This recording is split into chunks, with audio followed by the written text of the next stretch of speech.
여러분 안녕하십니까? NBS 투데이입니다. 올해도 이변이 없는 한 쌀 공급 과잉이 발생할 수 있다는 전망이 나왔습니다. 이대로라면 지난해 수확기부터 이어진 쌀값 하락세가 걷잡을 수 없을 것이란 우려가 나오는데요. 산지에서는 올해 햅쌀 수확이 시작되기 전에 쌀값 하락세를 막아야 한다고 요구하고 있는데요. 이를 위해 정부가 3차 시장 격리에 서둘러야 한다는 목소리도 한층 더 거세지고 있습니다. 손현진 기자입니다.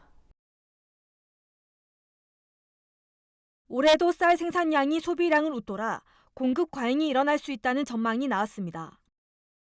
한국농촌경제연구원은 6월 쌀 관측을 통해 올해 산 벼 재배 면적이 72만 헥타르에서 72만 2천 헥타르로 예상된다고 최근 밝혔습니다. 이는 지난해 재배 면적인 73만 2천 헥타르에 비해 1.4에서 1.7% 적은 규모입니다. 하지만 정부가 쌀 수요량을 고려해 올해 적정 재배 면적 목표로 잡은 70만 헥타르에 비하면 2만 헥타르 이상 많습니다.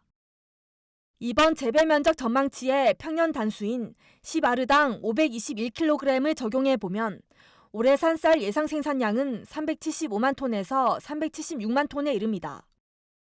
농림축산식품부가 추산한 지난해 쌀 수요량은 361만 톤으로 평년 수준의 적황만 돼도 14만 톤 이상의 생산 과잉이 발생하는 겁니다.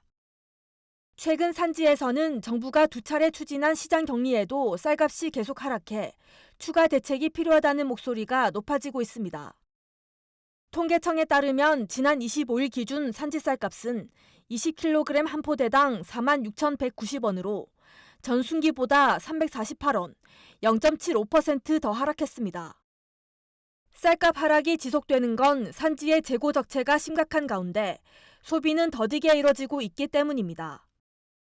산지 유통업체별 재고량을 보면 지난 4월 말 기준 농협 RPC는 82만 9천 톤으로 지난해 같은 시기보다 60% 많고 민간 RPC는 13만 톤으로 41% 많은 것으로 나타났습니다. 산지 유통업체들이 수확기 때 좀 비싼 가격에 구매를 했는데 지금은 이제 가격이 한 5만 5천 원, 5만 4천 원이 형성되다 보니까 이게 팔기가 좀 문제가 생긴다는 거죠.